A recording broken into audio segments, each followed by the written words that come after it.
Hello and welcome. You're welcome to comment your city and the time below. I always enjoy reading them. If you find these stories interesting, please consider subscribing. Let's start tonight's story. I didn't expect to inherit anything from Uncle Gerald. We'd exchanged perhaps 3 words at a funeral 15 years ago, and even those had been perfunctory. So when the attorney's letter arrived at my cramped studio apartment in Portland, forwarded twice, nearly lost in the mail, I assumed it was a mistake, some clerical error, a confused estate looking for a different nephew. But no, the church was mine, a small, deconsecrated building in a town called Millbrook Falls, population 47 according to the most recent census. The attorney's tone suggested this was less inheritance than burden, but I wasn't in a position to refuse anything that came with 4 walls and a roof. The timing was convenient in the way desperation makes anything convenient. I'd been 3 weeks from eviction, on 2 months from a court date regarding certain financial documents I'd optimistically amended during a loan application. Nothing violent, nothing that hurt anyone directly. Just numbers on forms, signatures that looked close enough to be legitimate. The kind of mistake that ruins you quietly. Millbrook Falls sat 4 hours east, tucked into a valley that GPS struggled to locate. The roads narrowed as I drove, pavement cracking into gravel, gravel into dirt. Trees pressed close, and the autumn light came filtered and golden through leaves that should have fallen weeks ago. The town announced itself with a rusted sign and a handful of structures clinging to a single crossroads. Most buildings showed signs of abandonment, boarded windows, collapsed porches, paint weathered to gray anonymity, but some maintained themselves with eerie precision. Fresh curtains swept stoops, mailboxes that looked recently painted. The church stood at the far end of town, slightly elevated, visible from nearly everywhere. It was smaller than I'd imagined, more chapel than cathedral, built from dark wood and river stone. The steeple rose perhaps 30 feet, topped with a bell housing that listed slightly to the left. No cross adorned the peak, just a weather vane in the shape of a hand, fingers pointing eternally east. Inside smelled of old paper and lemon oil. Someone had been maintaining it. The pews remained, though mismatched furniture now clustered near what had been the altar. A reading chair, a folding table, a kitchenette that looked added in the 70s. The vaulted ceiling stretched above, crossbeams dark with age. An afternoon light fell through stained glass windows depicting scenes I didn't recognize. Not biblical. Something older, more ambiguous. I spent the first hour exploring mechanically. The attorney had mentioned Gerald lived here for nearly 20 years, gradually converting the space into a residence. A bedroom occupied what must have been a vestry. A bathroom had been plumbed behind the choir loft. The pulpit remained intact, ornate, and somehow accusatory in its preservation. In the pulpit's drawer, beneath a King James Bible and a ledger filled with indecipherable shorthand, I found the list. It was typed on an old manual typewriter, the kind that leaves impressions on paper. No header, no explanation, just a title in quotation marks. 4 occupants. 12 rules numbered and precise. Do not ring the church bells after sunset. And if they ring on their own, remain seated until they stop. Keep the front doors locked between 9 p.m. and 6 a.m. Test the locks twice. If you hear knocking after midnight, do not answer until you've counted to 60. The confessionals remain locked during storms. Do not open them for any reason. Attend to the candles in the eastern window every evening. If one goes out, relight it immediately. Do not sleep in the pulpit area. Use only the designated bedroom. If the pews rearrange themselves, rearrange them back before sleeping. Discard any mail not addressed to current occupants. Do not read it first. The basement door remains closed. If you find it open, close it without looking inside. Fresh water must be placed near the entrance daily. Use glass, not metal. If someone claims to be Gerald, do not engage, and politely excuse yourself. Document any violations in the ledger. Note date, time, and outcome. I read them twice, then laughed, a short, bitter sound that echoed strangely in the empty space. Classic Gerald, apparently. Paranoid, superstitious, probably senile by the end. The rules read like the obsessions of someone who'd spent too long alone, inventing structure where none existed, finding patterns in coincidence. Still, I folded the list and tucked it into my pocket, not from belief, but from the same impulse that made me avoid stepping on cracks as a child. Arbitrary rules felt safer than no rules at all. That evening, I met 3 of the 47 residents. Mrs. Chen brought a casserole at dusk, her smile practiced and distant. She welcomed me with the careful politeness of someone greeting a temporary guest. Mr.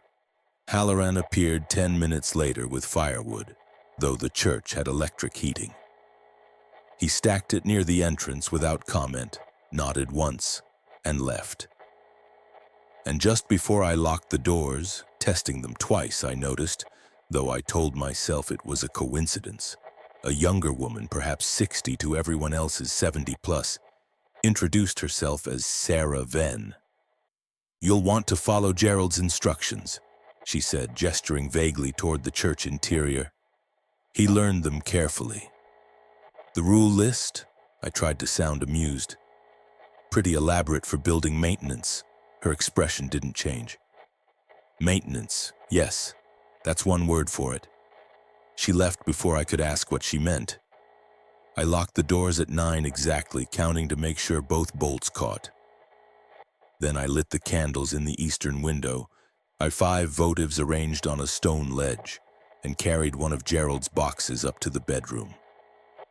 Sleep came slowly, interrupted by unfamiliar sounds, wood settling, wind through the steeple, something that might have been footsteps but was probably my imagination. The rules stayed in my pocket. By morning, I'd almost convinced myself they were harmless eccentricity. By the second night, I'd learn otherwise. The bells rang at 11:47 p.m. on my 3rd night in Millbrook Falls. I know the exact time because I'd been lying awake, mentally calculating how long my remaining savings would last, when the sound shattered the silence. Not a rhythmic tolling, something frantic, discordant, metal clanging against metal in a pattern that felt almost linguistic. My first thought was wind, though the night was still. My second was a mechanism failure. It's some ancient rope finally giving way. My third thought, the one that made my hands go cold, was the first rule. Do not ring the church bells after sunset. If they ring on their own, remain seated until they stop. I was in bed. Seated qualified, didn't it? The bells continued. 5 chimes, then 7, then a cascade that overlapped into noise. The sound pressed against my skull, too loud for the small building, as if the steeple had suddenly expanded to cathedral proportions. I sat frozen, blanket clutched like a child's security object, every instinct screaming to investigate, to stop the noise, to do something. The rule said, remain seated. So I remained seated. Sweat collected along my spine despite the autumn chill. The bells rang for what felt like hours but was probably 3 minutes, and then they stopped with a finality that hurt my ears, silence crashing back like physical pressure. I didn't move. I counted to 60, then 60 again. Tested my legs, found them shaking. Walked slowly down from the bedroom loft to the main chapel, every shadow suddenly suspect, every corner potentially occupied. The chapel was empty. The doors remained locked. The candles burned steadily in the eastern window. I climbed the narrow stairway to the bell tower, each step creaking in accusation. The bell hung motionless in its housing, thick rope coiled neatly on the floor.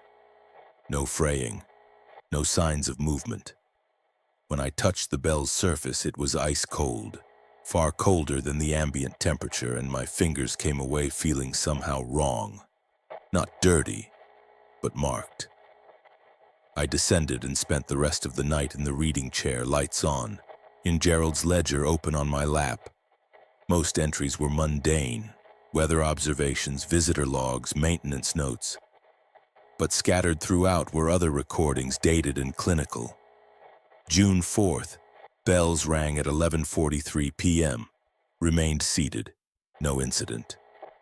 July 19th, bells rang at 11:51 p.m. Thomas Garrett, visitor, ran outside to investigate. Did not return. Sheriff notified me the morning of the 20th. Nobody recovered. August 2nd, bells rang at 11:39 p.m. Remained seated. Heard Thomas Garrett's voice calling from outside. Did not answer. Voice stopped at dawn. My mouth went dry. I flipped back, found more entries spanning years. The bells rang every few months, sometimes every few weeks. Most entries ended with, remained seated, no incident. 3 others noted people who'd gone outside. None of those people were ever found. At dawn, I walked into town. Sarah Venn was sweeping her porch, movements automatic and precise. The bells rang last night, I said without preamble. She didn't stop sweeping. They do sometimes. Gerald's ledger mentions someone named Thomas Garrett, says he ran outside when they rang. That was 11 years ago. Thomas was visiting his sister, good man, didn't know the rules. She paused, finally meeting my eyes. You stayed inside? I nodded. Something like relief crossed her face. Then you're smarter than most. What happens if you go outside? No one who has can tell you. That's not an answer. It's the only one I have. She resumed sweeping. The bells aren't mechanical. They're not wind, they just are. Like storms, like seasons, you don't argue with them, you accommodate. I wanted to push, to demand real explanations, but her posture had gone rigid, and the conversation clearly finished. As I walked away, she called after me. Gerald lasted 20 years because he was careful, smart. You seem smart too. Stay that way. Back at the church, I examined the bells again in daylight. The rope showed no wear. The mechanism was simple, requiring deliberate human effort to operate. There was no way it had rung on its own, except it had. I found myself thinking about Thomas Garrett, imagining him running outside in pajamas, maybe laughing at his own fear, determined to prove it was just wind or pranksters. Wondering how long he'd survived out there before whatever waited in the darkness found him. That afternoon, I tested all the locks 3 times instead of twice. I lit the Eastern candles an hour before sunset, and when I transcribed the previous night's events into Gerald's ledger, my handwriting looked shockingly similar to his. Same cramped precision, same clinical detachment. October 12th, bells rang at 11:47 p.m. Remained seated. No incident. The words felt like a contract I hadn't meant to sign. Marcus Webb arrived on my 8th day in Millbrook Falls, appearing at the church door with a toolbox and an easy smile that felt incongruous in this silent town. Sarah mentioned you might need help with repairs, he said, gesturing at the church's weathered exterior. I'm handy. Keep busy. Cheaper than hiring from outside. He was younger than the other residents, late 50s maybe, with carpenter's hands and an alertness the others lacked. Where Mrs. Chen and Mr. Halloran moved with the careful economy of people conserving energy, Marcus radiated barely contained motion, always finding something to adjust or improve. Over the following days, he became almost a fixture. He replaced rotted boards in the steeple, resealed windows, reinforced the basement door, which I'd found standing slightly ajar one morning, closed quickly without looking inside per Rule 9, and then secured with a new bolt Marcus installed without my asking. Gerald was meticulous about this door, Marcus said, testing the new lock. Obsessive, really, but I suppose you figured that out. The rule list, among other things. He stood brushing sawdust from his jeans. I've been here 30 years, watched Gerald transform from a normal guy into whatever he became at the end. The rules did that, made him a prisoner of his own safety. They seem to work, though, Marcus laughed, genuinely amused. Some of them. Others are just paranoia, and Gerald never learned to distinguish between real danger and manufactured fear. That's the trap. You start following arbitrary rules and eventually you can't remember why. Everything becomes superstition. He showed me his own list, dog-eared and annotated, several rules crossed out entirely. These are the ones that matter, he said, pointing to perhaps 7 of the original 12. The rest are Gerald psyching himself out, creating patterns from coincidence. I wanted to believe him. God, I wanted to believe him. The alternative was accepting that the building responded to human behavior, that invisible boundaries existed and crossing them had consequences. That I was trapped in a game where the rules were both essential and insufficient. You think the bells are real? I asked. The bells are real, he said immediately. That's non-negotiable. But the confessionals during storms, that's just moisture damage creating noises. And the pew rearrangement thing? I've never seen it happen. Gerald probably moved them himself in his sleep and forgot. He sounded so certain, so rational. I wanted desperately for him to be right. The storm came on October 19th, rolling in from the east with the kind of focused intensity that felt personal. Thunder shook the stained glass windows and rain hammered the roof in waves. I'd checked the confessionals that morning, both doors locked as they'd been since my arrival. Marcus had stayed to help secure loose shutters, and when the storm broke, I offered him the guest sofa rather than make him drive home through the downpour. He accepted with a shrug, seemingly unconcerned. Rule 4, I reminded him as the wind picked up. The confessionals stay locked during storms. Moisture and wind pressure, he said, already dismissing it. Creates suction. Makes it sound like something's moving inside. Probably rats in the walls. I should check the seals. Marcus! But he was already walking toward the confessionals, toolbox in hand, the picture of capable confidence. The 2 confessional booths stood against the southern wall, ornate boxes with velvet curtains and carved screening. Gerald had maintained them despite the deconsecration, preserving them like museum pieces. Marcus, please don't. He paused, perhaps hearing something genuine in my voice. You really believe this stuff? I believe Gerald believed it, and he survived here for 20 years. He also died alone, paranoid, barely human at the end. Marcus's expression softened. Look, I get it. A new place, creepy rules, your brain fills in the gaps. But I've been in this town through 100 storms. Nothing's in these boxes except old wood and fear. He opened the left confessional door. For a moment, nothing happened. Rain continued. Thunder rolled. The door stood open, revealing a small interior space with a wooden bench and a kneeling rail. Empty. Harmless. Marcus turned back to me, vindication on his face. See? Just... The door slammed shut, not blown by wind. There was no wind inside the church. It closed with deliberate force, the latch catching, the sound echoing like a cell door. Marcus grabbed the handle and pulled.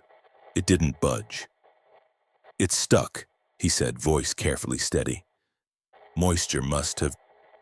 The second confessional door opened, slowly, smoothly, with the patience of something that had been waiting. Marcus went very still. We both did, staring at that dark opening, at the space inside that seemed deeper than the exterior dimensions allowed. The air smelled suddenly of old incense and something underneath, copper and rot and something living. Marcus, I whispered, step away from them. He did, backing toward me without turning, unwilling to show his back to either confessional. The open door remained open. The closed door remained closed. In the silence between thunderclaps, I heard something that might have been breathing, might have been wind, might have been the building itself drawing air through cracks. "We should leave," Marcus said. "Where? It's our building." "Another room. The bedroom. Anywhere but—" The knocking started from inside the closed confessional. 3 measured strikes, like someone asking permission to exit, and then 3 more. Then a continuous hammering that made the wooden box shudder. "Rule 3, I said numbly. "If you hear knocking after midnight, it's only 9:30. Do not answer until you've counted to 60. The knocking stopped. We stood in the chapel, rain drowning all other sound, staring at 2 confessional booths that should have been empty furniture. The open door slowly, silently closed. Both latches engaged with soft clicks. We didn't sleep that night, spent it in the kitchen area, lights blazing, every sound making us flinch. Marcus's confidence had evaporated, replaced by the tight-lipped fear of someone whose worldview had just shattered. "I've walked past those confessionals 1,000 times," he said around 4 a.m., voice hollow. "Fix the hinges, replace the curtains, they're just wood." "Maybe they are," I said. "Most of the time." At dawn, the storm cleared. The confessional doors remained closed. I tested them carefully. Both opened normally, revealing empty interiors that smelled only of old wood. No moisture damage, no rats, nothing to explain what we'd witnessed. Marcus left without speaking, tools forgotten. I watched him walk toward town, his gait that of someone who'd aged decades overnight. He didn't return the next day, or the day after. On October 23rd, Sarah Venn knocked at noon. Polite, distant, her eyes not quite meeting mine. "Marcus's truck is outside his house," she said. "Keys on the kitchen table, coffee is still warm in the pot, but Marcus isn't there." "When did he disappear?" "Sometime after he left here, before he made it home." "We think." "You think?" Her voice dropped. "His belongings are arranged very carefully, like he packed them. Folded clothes on the bed, wallet placed just so, photographs laid out on the dresser. Like someone prepared for a trip." She paused. "Or like someone else arranged them to look prepared." I thought of the foil character in every horror story. The skeptic who dies proving the rules are real. Marcus hadn't been cruel or stupid, just rational in a place where rationality was insufficient. "Did he—" I couldn't finish the question. "He opened the confessional during a storm," Sarah said quietly. "We all know what that means. Gerald's ledger probably has precedence." I checked. It did. 3 entries spanning Gerald's tenure. None of the previous violators had been found either. All had their belongings arranged as if for departure. That evening I walked to Marcus's house. The door was unlocked. Its inside was exactly as Sarah described, but more unsettling for its normalcy. No signs of struggle, no warnings scratched on walls, just a life interrupted mid-routine, everything in its place except the person who belonged there. On the kitchen counter, I found a note in Marcus's handwriting. Fresh ink, dated that morning. Impossible since he'd already disappeared. It read, "Don't look for me. I'm exactly where I'm supposed to be." I left the note there and walked back to the church through empty streets. That night, I rewrote my abbreviated rule list, restoring every item Marcus had crossed out. All 12 rules, no exceptions. In the ledger, I added, October 20th. M. Webb opened the left confessional during the storm, disappeared by the morning of the 23rd. Belongings arranged. Do not open confessionals during storms. I do not question this rule again. My handwriting was indistinguishable from Gerald's now. I began exploring the church systematically after Marcus disappeared, driven by the irrational belief that understanding the building might protect me. Or perhaps it was darker than that. Perhaps I needed to know what I'd become complicit in. The exploration started with the obvious spaces. Storage closets still packed with hymnals from before deconsecration, a crawl space beneath the choir loft containing decades of discarded church bulletins, a small alcove behind the pulpit where Gerald had stored personal files. Then I moved to the anomalies, architectural inconsistencies, spaces that should exist but didn't, walls that rang hollow and tapped. The first hidden compartment I found was behind a loose panel below the eastern window candles, and it contained 7 sheets of paper, handwritten in different scripts, spanning what looked like decades based on paper aging. Each was titled Revised Rules for Occupancy. The earliest, dated 1987, contained 23 rules written in shaking cursive. Several matched Gerald's typed list, but others were wildly different. If you dream of the basement, fast the following day. Never whistled hymns. Humming is acceptable. Count the pews before sleeping. If the number changes, you are in danger. The most recent edition, dated 2019 in Gerald's handwriting, was starkest. The building remembers who asks for forgiveness without meaning it. I read that line 5 times, skin crawling. My loan application fraud hadn't been violent, hadn't involved direct victims, but it had been deliberately deceptive. Documents falsified, signatures forged. I'd told myself everyone fudged numbers, that I'd pay it back, that no one would really be hurt. I'd never felt genuinely sorry, just sorry I'd been caught. Did the church know that? Could it?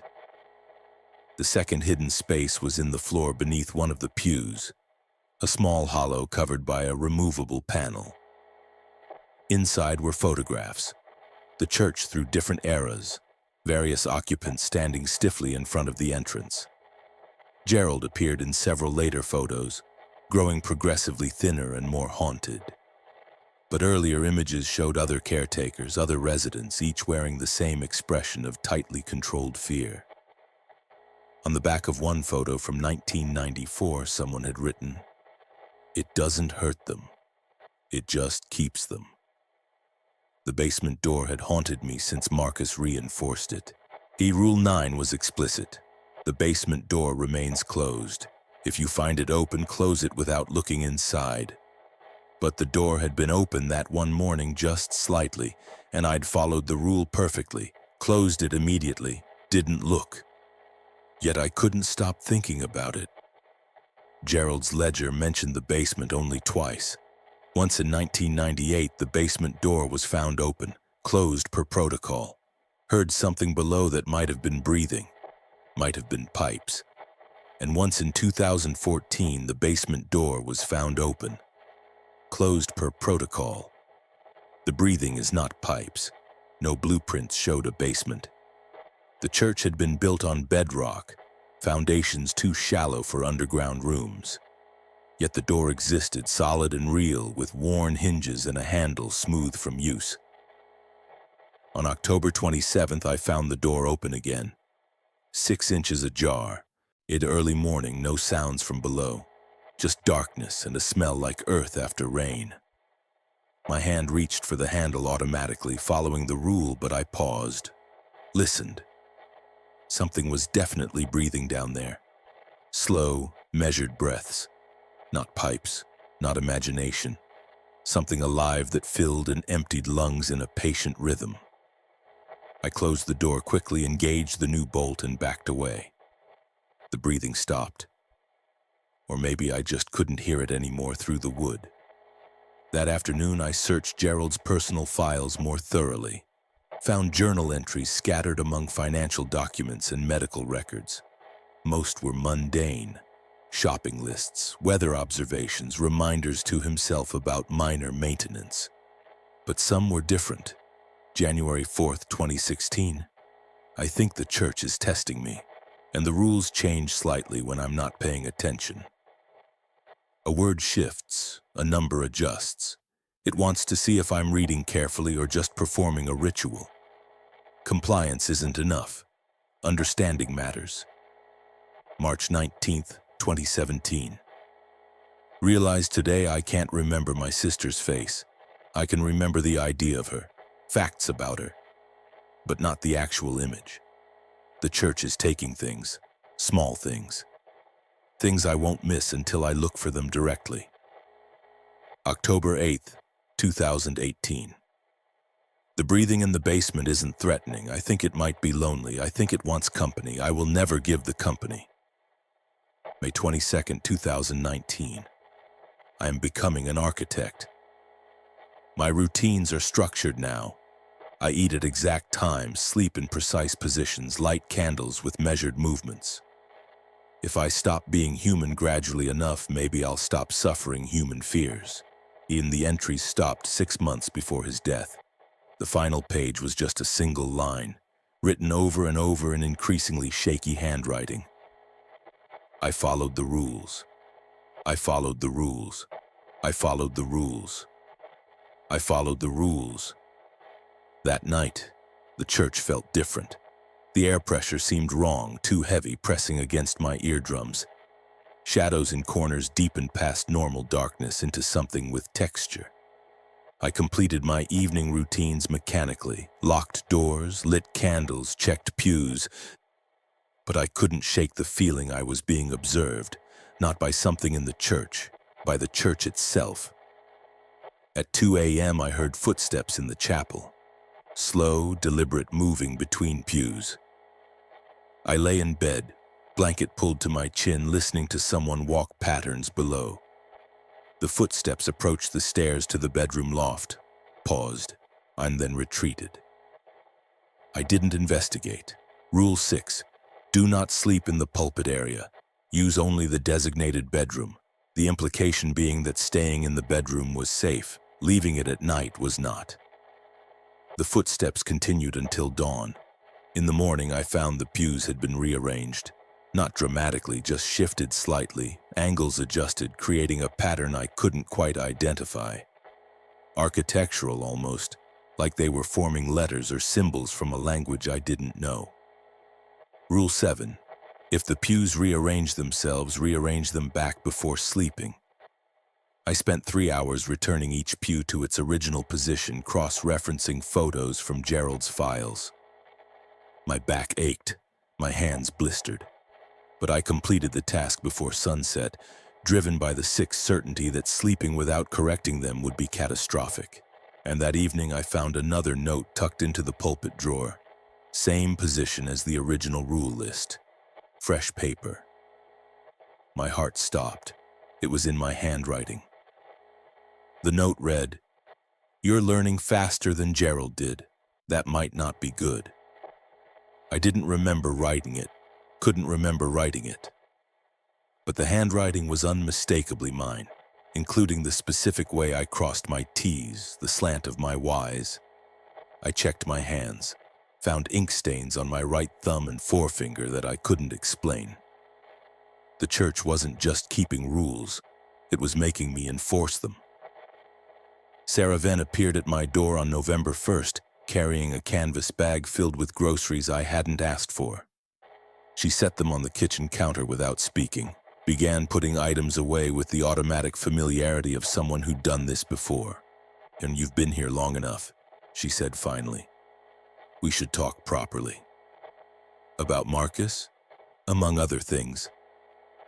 She filled the water glass near the entrance, Rule 10, fresh water daily, without my asking. Gerald called me his anchor, someone to keep him tethered to reality. Toward the end, I wasn't sure I was helping. She settled into the reading chair, and I sat across from her on a pew I'd rearranged 4 times that week. Up close, Sarah looked exhausted in a way that transcended mere sleeplessness. Her eyes held a distance that suggested she was perpetually looking at something just beyond visible reality. "How long have you lived here?" I asked. 53 years. Born in Millbrook Falls. Watched it empty slowly, like water draining from a tub. People leave. People disappear. Same outcome. Different processes. She gestured at the church. "This building is the reason. Or maybe the symptom. I've never been certain which. What is it? Responsive, she said, using the same word she had weeks ago. Reactive. It exists in a relationship to occupants. The rules aren't arbitrary. They're boundaries the building established through trial and error over decades, maybe centuries. Buildings don't establish boundaries. This one does. No inflection. Just a statement of fact. The church was built in 1847 on land that shouldn't have been built on. The original records mention ground that resists development. 3 previous structures collapsed before this one stood.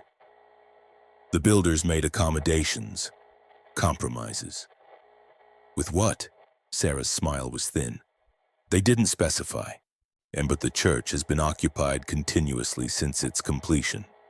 Not as a church exactly, the religious aspect was almost cosmetic. It needed caretakers, occupants who would maintain certain behaviors and perform certain rituals. In exchange, it protected them.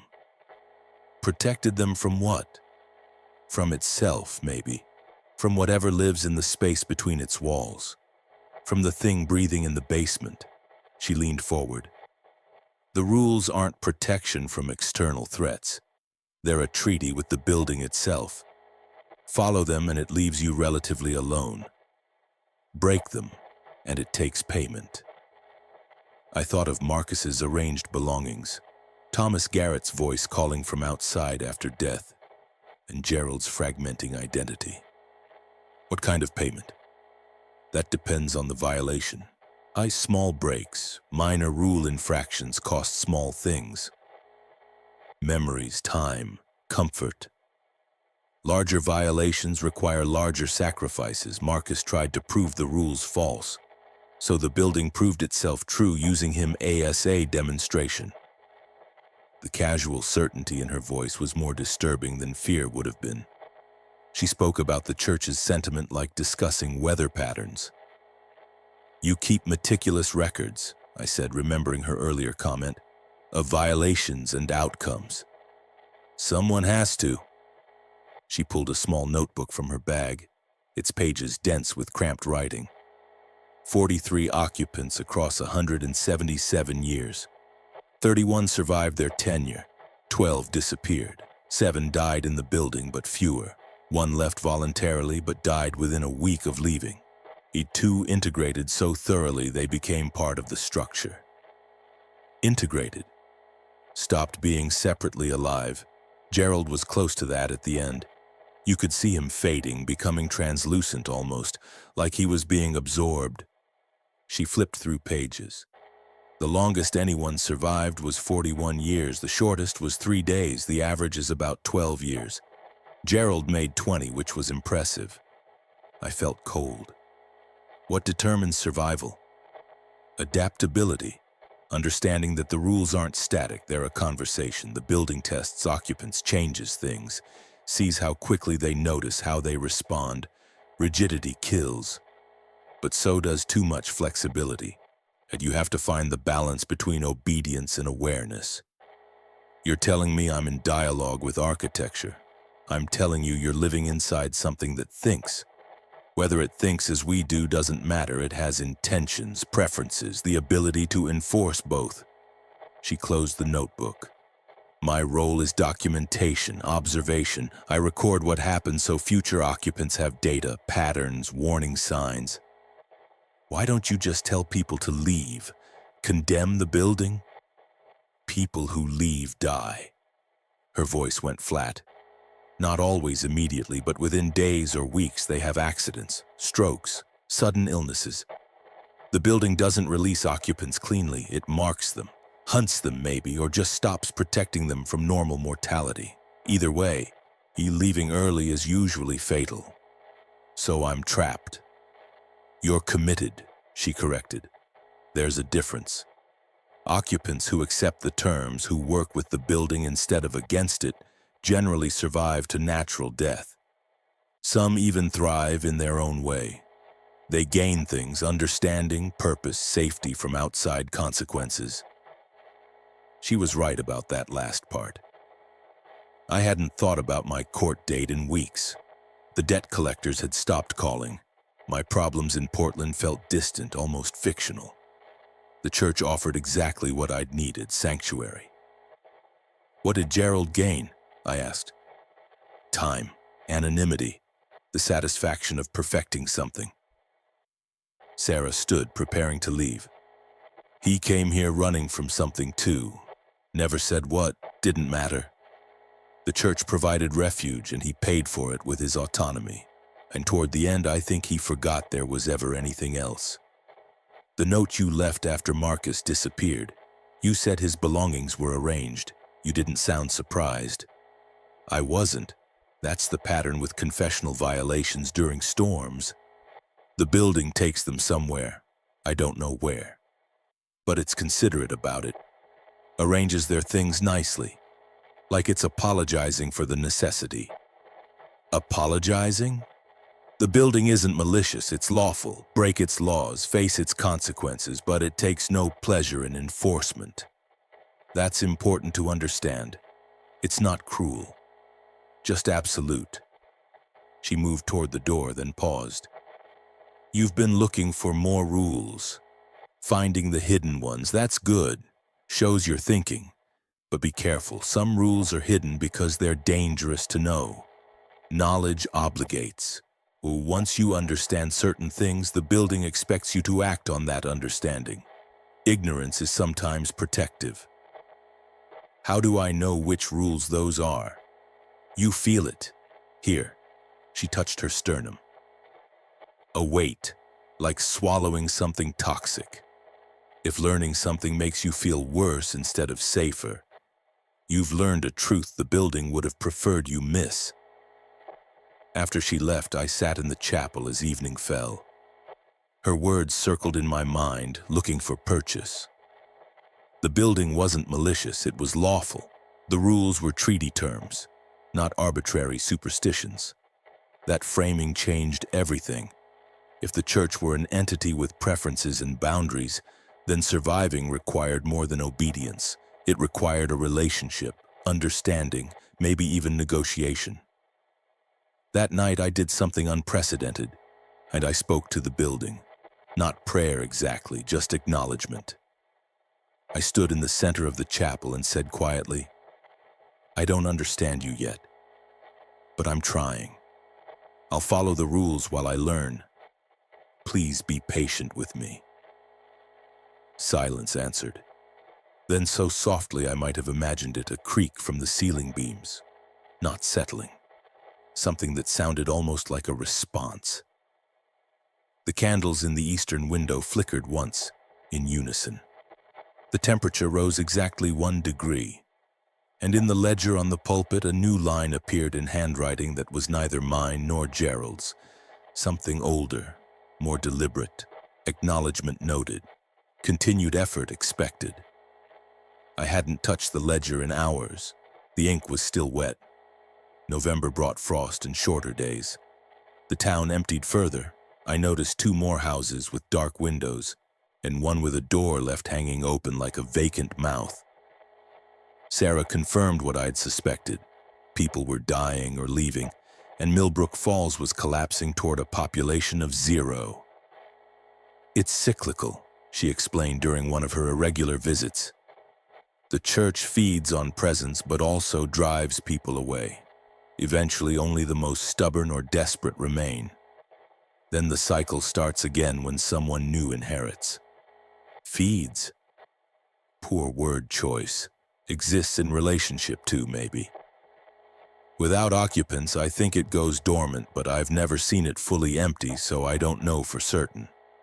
I'd been managing reasonably well. The rules had become routine, their strangeness fading into habit. I lit candles without thinking, checked locks by instinct. The pews occasionally rearranged themselves and I'd restore them efficiently. Movements practiced and automatic. Then came the night of November 14th. I woke at 12:07 a.m. to knocking.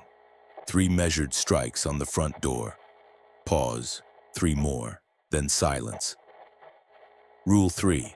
If you hear knocking after midnight, Do not answer until you've counted to 60. I sat up in bed, pulse hammering, and began counting. The knocking resumed at 30, 3 more strikes, patient and insistent.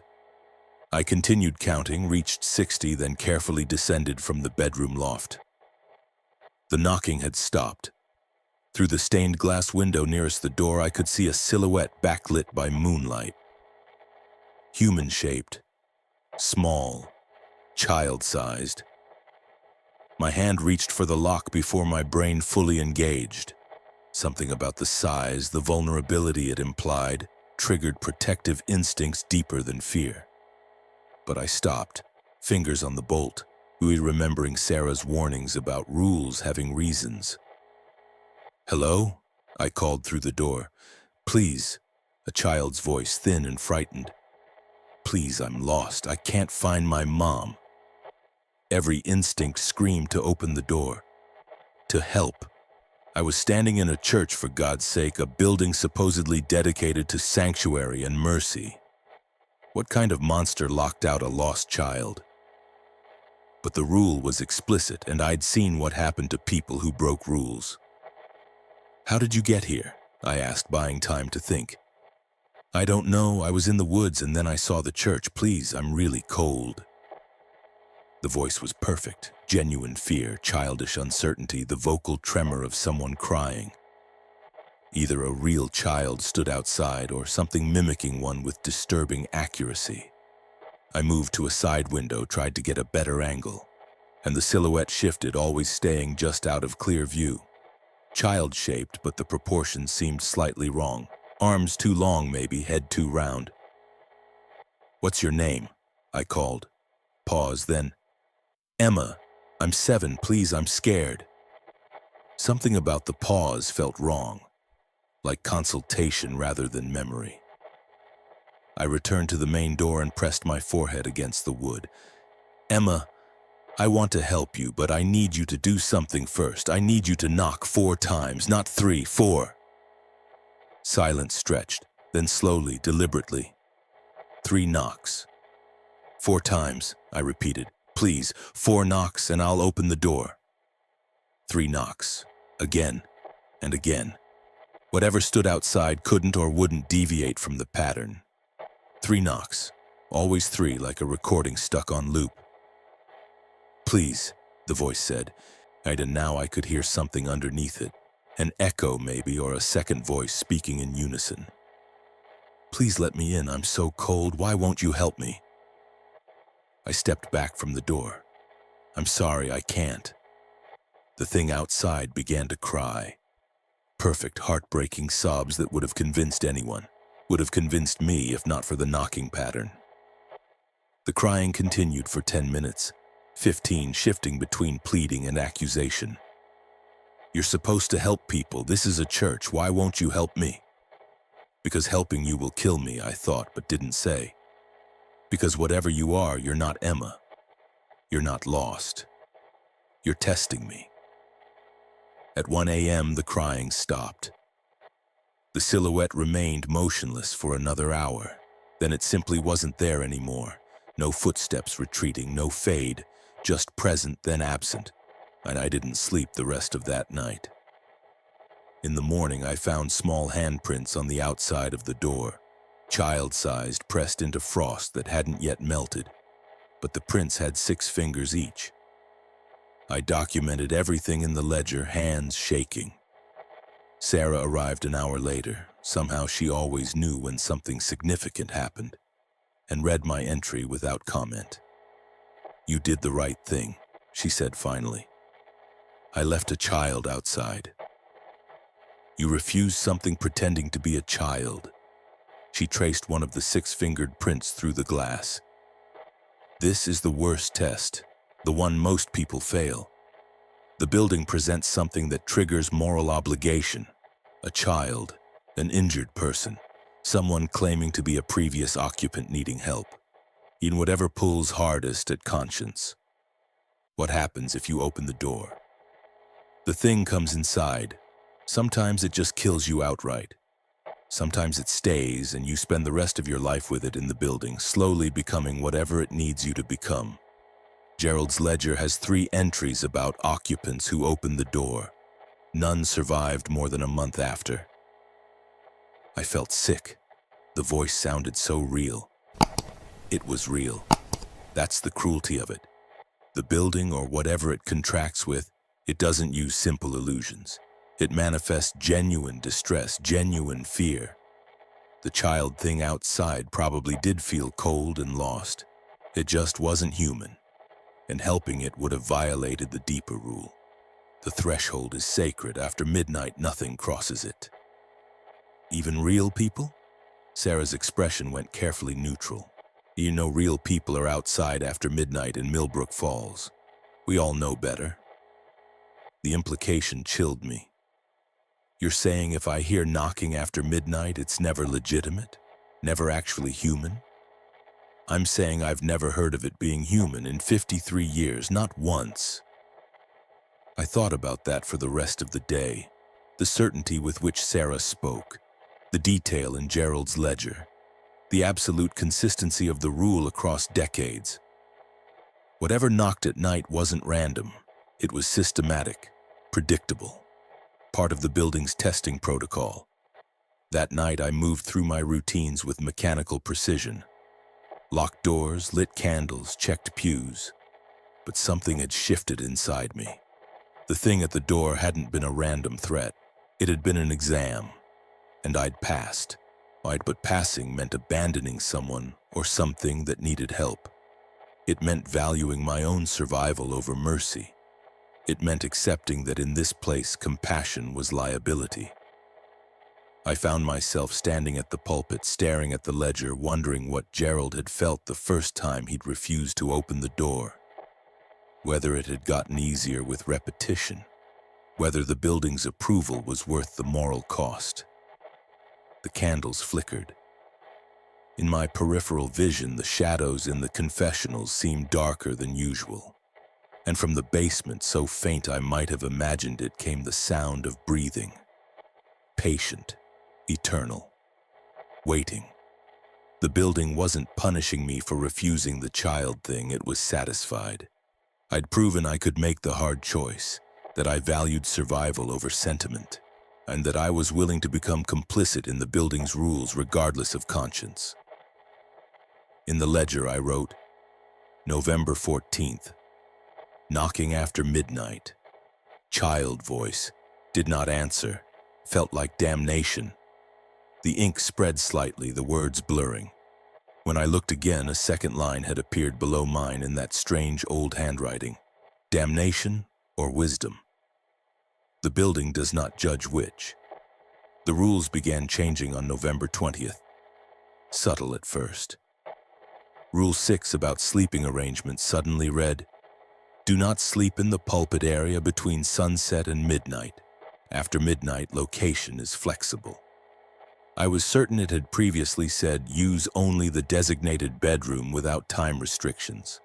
Rule 8 shifted from discard any mail not addressed to current occupants to discard any mail addressed to previous occupants unless it contains instructions. Rule 11's warning about people claiming to be Gerald transformed into, if someone claims to be Gerald, verify their knowledge of the basement before engaging. I documented each change, compared them against my original copy, and confirmed I wasn't misremembering. The rules were definitely evolving, adjusting themselves based on my behavior, my compliance, my growing understanding. Sarah confirmed my observations. It means you're passing from occupant to caretaker. The building is giving you more responsibility, more access. The rules loosen for people it trusts, but the underlying obligations deepen. What obligations? You'll find out when it asks. The storm arrived on November 23rd, not weather, but something else. The sky remained clear, stars visible through the stained glass, but pressure built inside the church like an atmosphere before lightning. The air tasted metallic. Shadows moved independently of light sources. At 11 p.m., all the candles in the eastern window extinguished simultaneously. Rule 5. Attend to the candles in the eastern window every evening. If one goes out, relight it immediately. I grabbed matches and moved toward the window. The candles relit themselves before I arrived, then extinguished again, then relit. The pattern continued, flames appearing and vanishing without physical cause, like the building was demonstrating its control over its own rules. I stood frozen, a match in hand, unsure whether to intervene or observe. The basement door opened, not all the way, just 6 inches exactly as it had been the first time. But now, with the church in this strange active state, the invitation felt explicit, intentional. The breathing from below was loud enough to hear from across the chapel. Every rule I'd learned said to close that door immediately. But the rules were changing. And something about this moment felt like a culmination. All the tests and trials leading to this specific choice.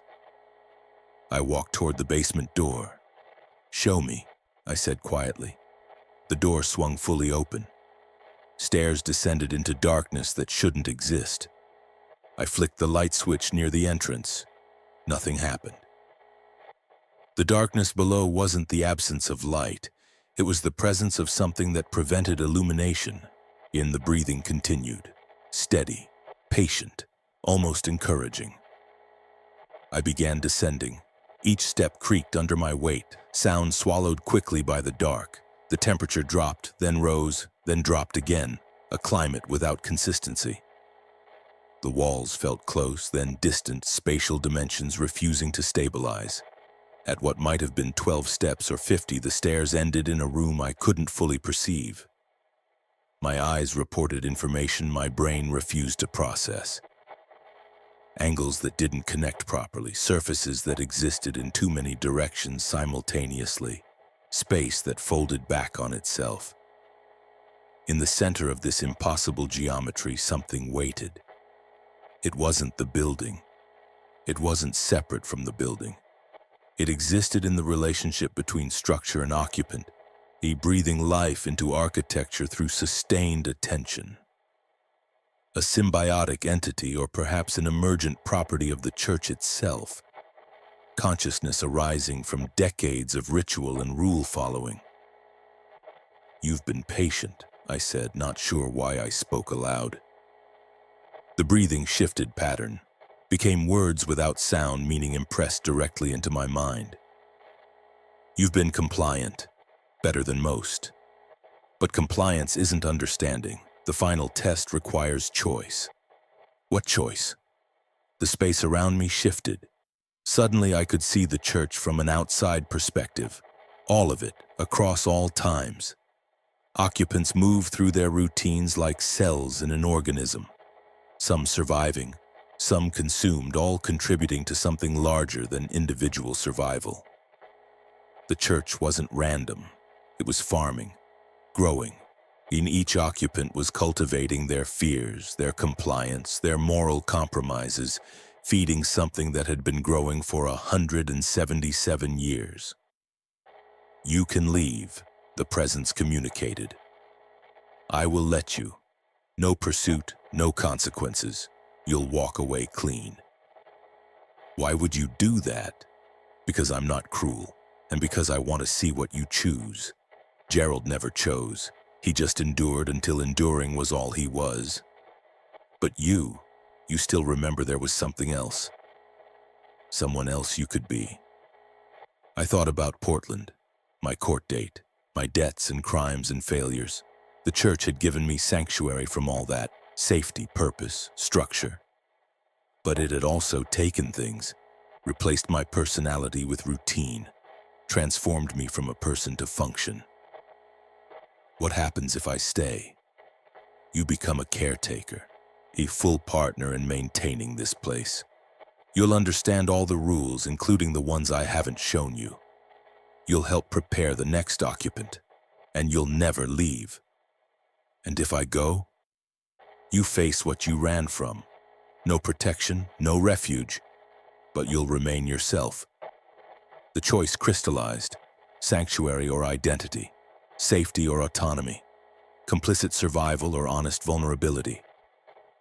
I thought of Marcus, of Thomas Garrett, of 12 disappeared occupants and 2 who integrated so thoroughly they became architecture. I thought of Gerald's final journal entry. I followed the rules written obsessively, identity eroded to protocol. I thought of the 6-fingered child thing I'd refused to help, the crying I'd ignored, the mercy I'd sacrificed for survival. If I stay, I said slowly, do I have to do what Gerald did? I'd become nothing but routine. No, that was his choice. You could do better. Maintain yourself while maintaining me. It's possible, just difficult. Show me how. The presence seemed to consider. Then the impossible space contracted, snapped back into simple basement dimensions. Stone walls, dirt floor, a single candle burning in the corner, illuminating shelves of supplies and record books. Normal, comprehensible. Ring the bell at dawn, the presence said. That's the ritual that binds caretaker to church. Do it, and I'll know you've chosen consciously. Refuse, and I'll open the doors for your departure. I climbed back up the stairs. The door closed behind me softly, not slamming. A gentle boundary restored. The chapel looked exactly as it had before. Pews aligned, candles burning steadily, windows reflecting starlight. But I saw it differently now. Not as prison, but as a relationship, demanding, absolute, but not inherently malicious. I spent the rest of the night considering. At 5:47 a.m., as the first gray light touched the stained glass, I walked to the bell rope. My hand closed around it. I'd spent my entire adult life avoiding consequences, running from commitments, choosing comfort over integrity. The church offered more of the same, refuge without redemption. But it also offered something I'd never had, the chance to maintain something larger than myself, to be dependable, to matter. I pulled the rope. The bell rang once, clear and resonant, sound rolling across the empty town like an announcement. The building shuddered slightly, settling, and some tension was released from timber and stone. In my chest, I felt an answering resonance, like something had clicked into place, an agreement sealed. The breathing from the basement became a sigh, satisfaction or relief, I couldn't tell. I rang the bell twice more, completing a pattern I somehow understood without being told. When the sound faded, the church felt different, not hostile or alien, familiar, home. On the pulpit, the ledger lay open to a new page. Fresh entry in that old, precise handwriting. Caretaker accepted. Partnership begins. Welcome. Below it, space waited for my first entry in my new role. I picked up the pen and wrote, November 23rd, chose to stay. Not because I had to, because I wanted to understand what this means. The ink didn't blur this time. The words remained exactly as I'd written them. Mine. The weeks following my acceptance were strange in ways I struggled to articulate, and the church hadn't changed. Same dimensions, same rules, same routines, but my experience of it transformed completely. Where before I'd moved through tasks with anxious precision, now I performed them with understanding. The candles weren't arbitrary, they marked boundaries between the church's active awareness and dormant state. The locked doors weren't just physical barriers, but psychological ones, thresholds that required the building's permission to cross after dark. The basement breathing wasn't a threat, but a presence.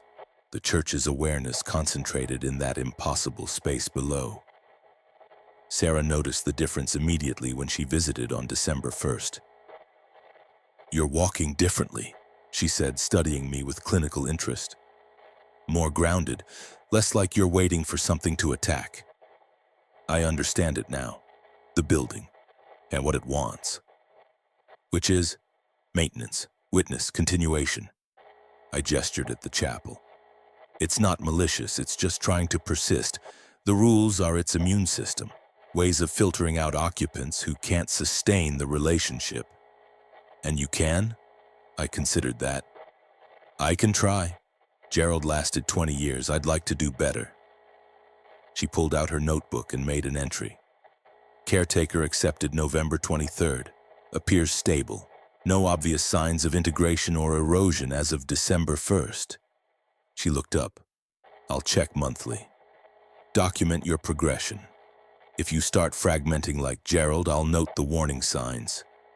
For the next occupant? For everyone who comes after. The town continued emptying. By mid-December, the population had dropped to 31. Houses stood vacant, their windows like closed eyes. But the church remained constant, a fixed point while everything else decayed. I developed new routines beyond Gerald's rules.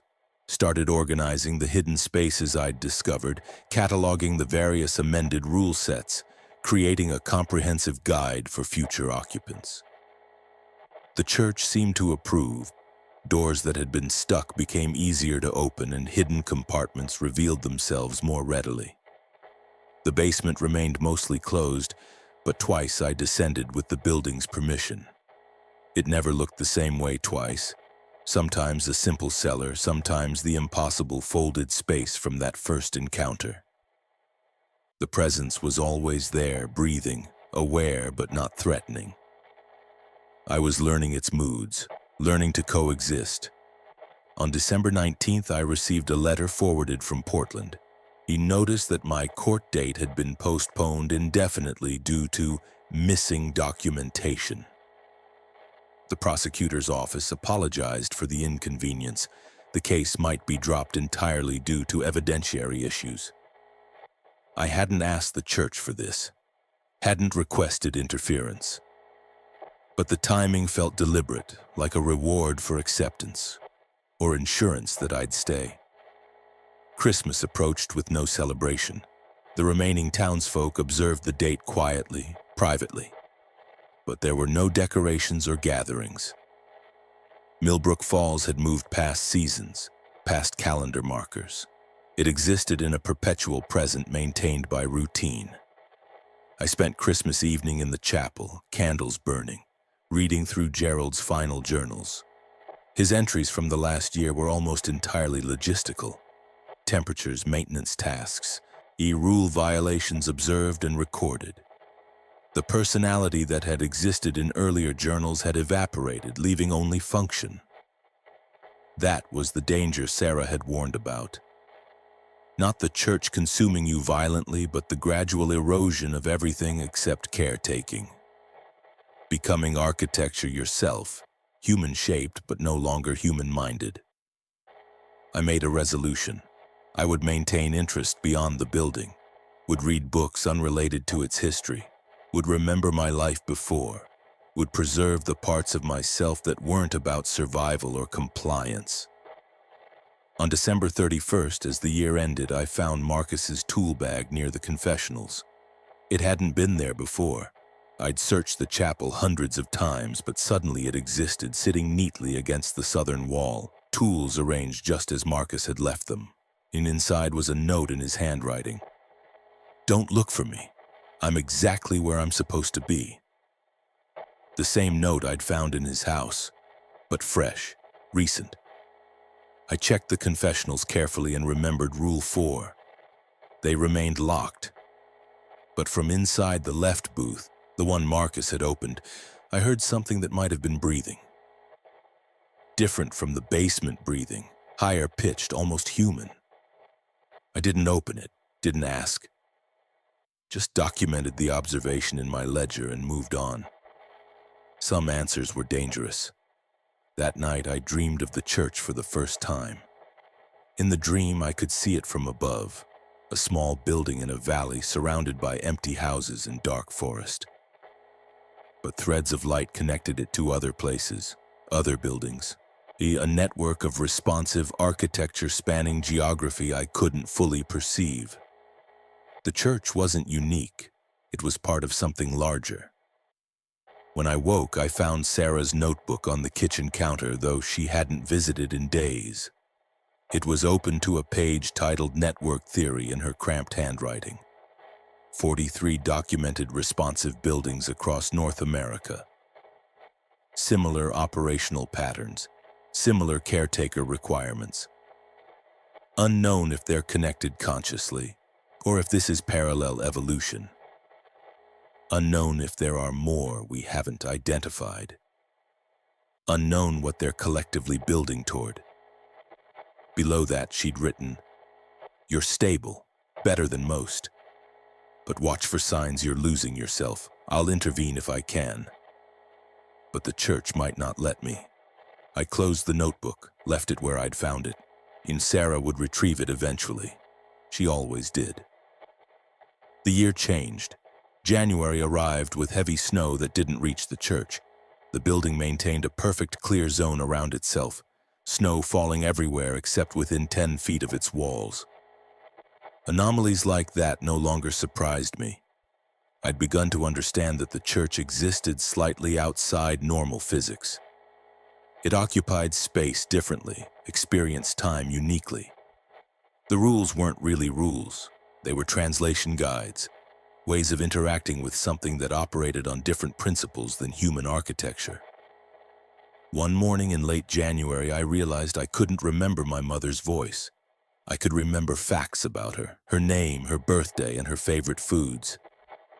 But the actual sound of her speaking had vanished from memory, like Gerald had described.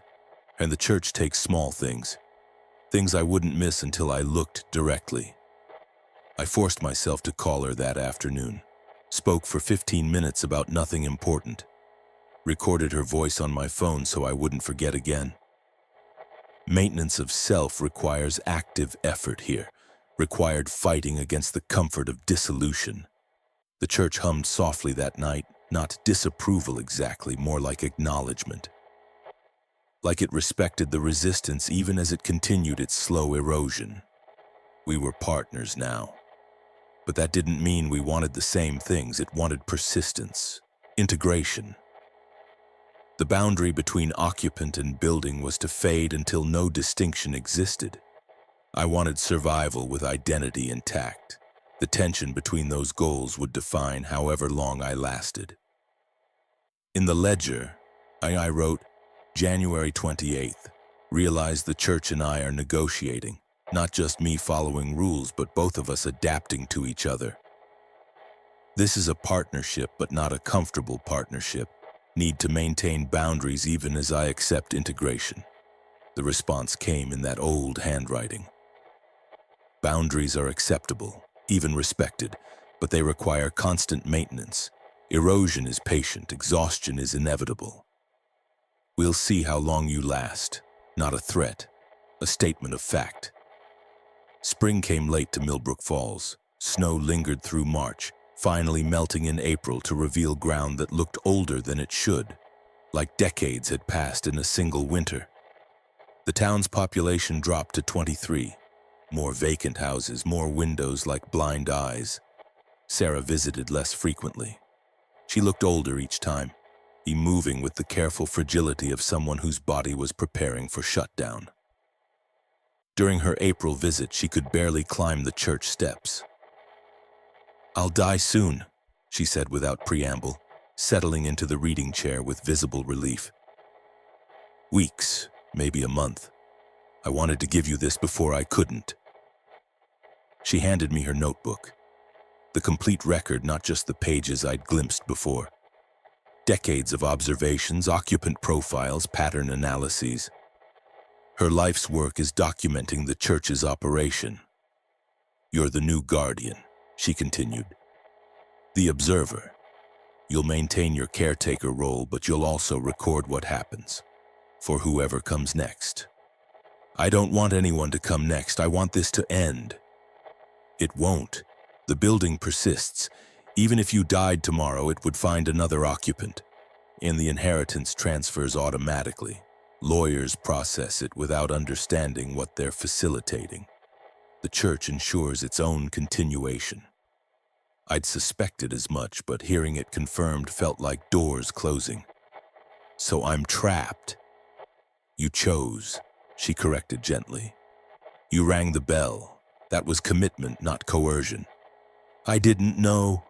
"You knew enough. That's all the church requires, informed enough consent." She coughed, the sound wet and painful. "I've watched 27 occupants across my lifetime. You're the first who became caretaker consciously. The others either stumbled into it or were absorbed before understanding. You might actually survive well." Gerald survived 20 years and lost himself completely. Gerald was running from something worse than death. You're just running from consequences. That's different. He's smaller. You might remember there's something worth preserving. She died 3 weeks later. I found her sitting on her porch, notebook open on her lap, pen still in hand. She'd been writing an entry about the church's morning behavior. Clinical observation continued until the absolute last moment. The funeral was small. 11 people, all elderly, all watching me with expressions I couldn't interpret. After the burial, an old man named Harrison approached. "You'll be doing Sarah's job now," he said. It wasn't a question. "I suppose so." "Good. Someone needs to remember. Someone needs to write it down." He handed me a weathered envelope. "She wanted you to have this. Said to open it when you felt ready to leave." "I'm not leaving." "Then save it. You might change your mind." But I knew I wouldn't, and the church and I had settled into equilibrium, uncomfortable but stable.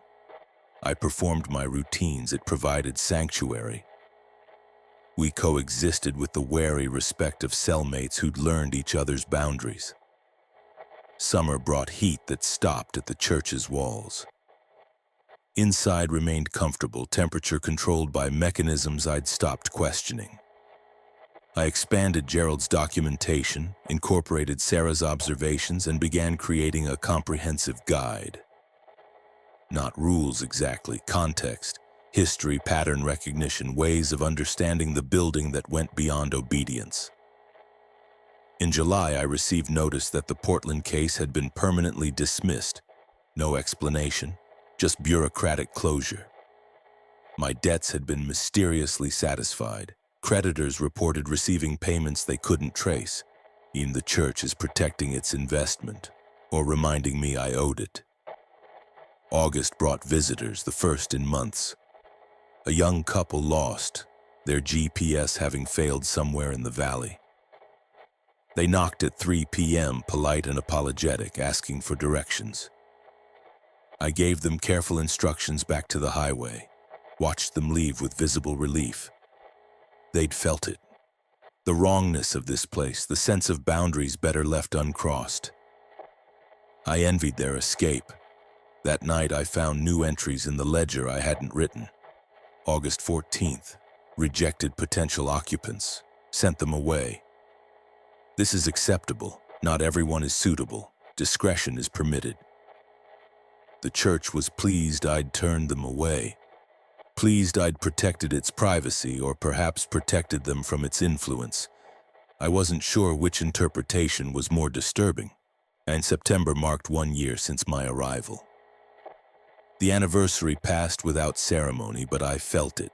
A threshold crossed, a probation completed. The church's presence felt less watchful, more companionable, like I'd graduated from suspect to trusted. In my new role as guardian archivist, I spent weeks organizing the accumulated documentation. Gerald's ledgers, Sarah's notebooks, the hidden rule amendments, photographs spanning decades. I created an index, a timeline, and a comprehensive guide for whoever inherited next, because someone would inherit next. The church ensured it. October arrived with the same golden light that had greeted me a year ago. The town's population was down to 17. Millbrook Falls was dying, would be empty within a decade, just one more abandoned settlement the forest would reclaim. Except the church, and the church would persist. On October 12th, exactly 1 year after the bells first rang, I received a letter from a law office in Portland. A distant relative had listed me as the inheritor designee for the church property. Standard estate planning, the attorney explained. I just needed to sign documents confirming I'd accept transfer of the property to a new occupant upon my death or departure. I read the letter 3 times. The church was already planning its next phase, already ensuring continuity. I could refuse, decline to designate an inheritor, but the building would find another method. It always had. I signed the documents, listed a second cousin I barely knew, someone isolated, struggling, who might need sanctuary, who might accept what this place offered despite its costs. That night I typed a new rule list: clean, professional. Exactly 12 entries drawn from the most essential elements I'd learned. I omitted the moral costs, didn't mention Marcus or Thomas Garrett or the occupants who'd integrated into architecture. Just clear, helpful instructions for survival. I felt dirty doing it, like I was baiting a trap. But the church approved. The candles burned brighter that evening. The temperature was regulated perfectly. And in the basement, the breathing sounded almost content. I'd become complicit in the same recruitment Gerald had participated in, the same cycle Sarah had documented without intervening. Because intervening meant explaining, and explaining meant no one would ever come willingly. The church needed occupants who arrived hopeful, desperate enough to try, ignorant enough to commit before understanding the full cost. In November brought the first serious snow. I spent Thanksgiving alone, performing my routines with mechanical precision. The church hummed around me, satisfied with its patterns. On December 3rd, I received confirmation that my distant cousin, a man named David Chen facing bankruptcy and legal troubles, had accepted the inheritance contingency. He'd be first in line if I ever left or died. I felt sick and relieved, because it meant I could leave, eventually. When I'd lasted long enough that departure wouldn't feel like surrender. Or maybe I'd never leave. Maybe I'd become Gerald, 20 years turning into 30, 30 into 40, until leaving was just a theoretical option I'd forgotten how to exercise. That night I packed a bag, slowly, deliberately, put on clothes, documents, and enough supplies for a week away. He placed the bag by the door as a reminder that departure remained possible. The church observed but didn't interfere. In the morning the bag was unpacked, clothes returned to the drawers, documents refiled, everything exactly where it had been before. I hadn't touched it. The building had. I stood in the chapel, staring at the space where the bag had been, understanding finally that the choice to leave wasn't really mine anymore. Not forbidden, just made impossible through gentle, persistent interference. The church wouldn't hold me by force. It didn't need to.